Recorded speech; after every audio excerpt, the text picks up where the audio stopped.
The Little Engine That Could, retold by Watty Piper, illustrated by George and Doris Homan. Chug, chug, chug, puff, puff, puff, ding, dong, ding, dong. The little train rumbled over the tracks. She was a happy little train.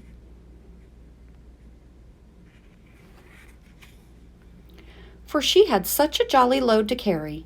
Her cars were filled full of good things for boys and girls. There were toy animals, giraffes with long necks, teddy bears with almost no necks at all, and even a baby elephant. Then there were dolls, dolls with blue eyes and yellow curls, dolls with brown eyes and brown bobbed heads, and the funniest little toy clown you ever saw. And there were cars full of toy engines, airplanes, tops, jackknives, picture puzzles, books, and every kind of thing boys and girls could want.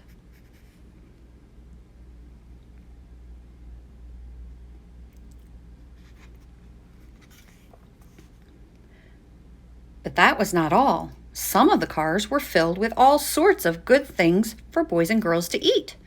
Big golden oranges, red-cheeked apples, bottles of creamy milk for their breakfast, fresh spinach for their dinners, peppermint drops, and lollipops for after-meal treats. The little train was carrying all of these wonderful things to the little boys and girls on the other side of the mountain. She puffed along merrily. Then, all of a sudden, she stopped with a jerk. She simply could not go another inch. She tried and she tried, but her wheels would not turn.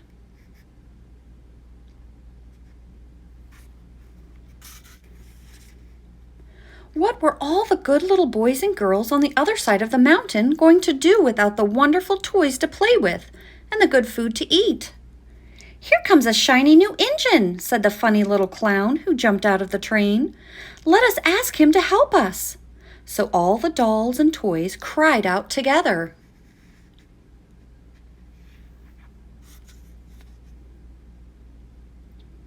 "Please, shiny new engine, won't you please pull our train over the mountain? Our engine has broken down, and the boys and the girls on the other side won't have any toys to play with or good food to eat unless you help us." But the shiny new engine snorted. "I pull you? I am a passenger engine. I have just carried a fine big train over the mountain with more cars than you ever dreamed of. My train had sleeping cars with comfortable berths, a dining car where waiters bring whatever hungry people want to eat, and parlor cars in which people sit in soft armchairs and look out of big plate glass windows. I pull the likes of you? Indeed not." And off he steamed to the roundhouse where engines lived when they are not busy. How sad the little train and all the dolls and toys felt. Then the little clown called out, "The passenger engine!"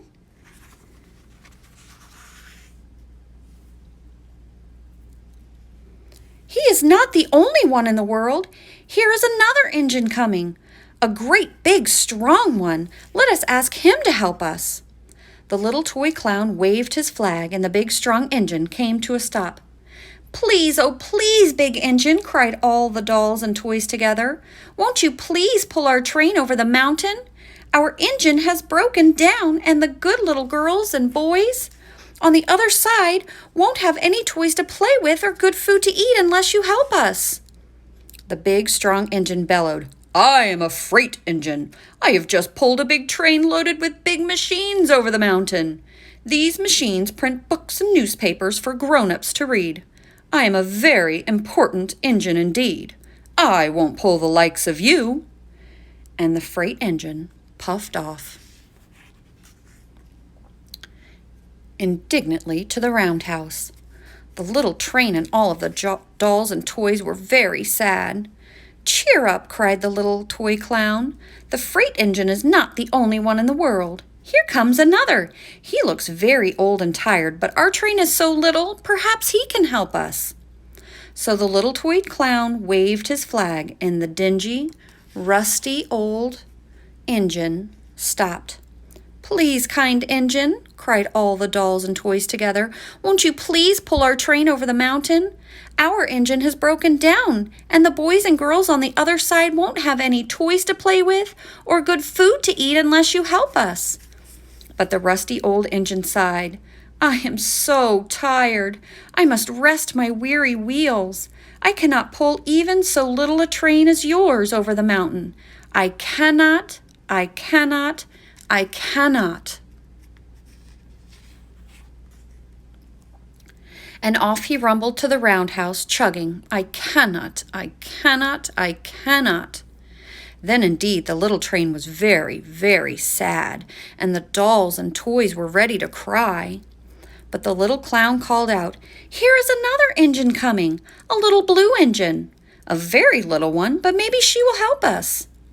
The very little engine came chugging merrily along. When she saw the toy clown's flag, she stopped quickly. "What is the matter, my friends?" she asked kindly. "Oh, little blue engine," cried the dolls and toys, "will you pull us over the mountain? Our engine has broken down, and the good boys and girls on the other side won't have any toys to play with or good food to eat unless you help us. Please, please." "Help us, little blue engine." "I'm not very big," said the little blue engine. "They use me only for switching trains in the yard. I have never been over the mountain." "But we must get over the mountain before the children awake," said all the dolls and toys. The very little engine looked up and saw the tears in the doll's eyes, and she thought of the good little boys and girls on the other side of the mountain who would not have any toys or good food unless she helped. Then she said, "I think I can, I think I can, I think I can," and she hitched herself to the little train. She tugged and pulled and pulled and tugged, and slowly, slowly, slowly they started off. The toy clown jumped aboard, and all the dolls and the toy animals began to smile and cheer. Puff, puff, chug, chug went the little blue engine. "I think I can, I think I can, I think I can, I think I can, I think I can. I think I can, I think I can, I think I can, I think I can." Up, up, up, faster and faster and faster and faster the little engine climbed until at last they reached the top of the mountain. Down in the valley lay the city. "Hooray! Hooray!" cried the funny little clown and all the dolls and toys. "The good little boys and girls in the city will be happy because you helped us, kind little blue engine."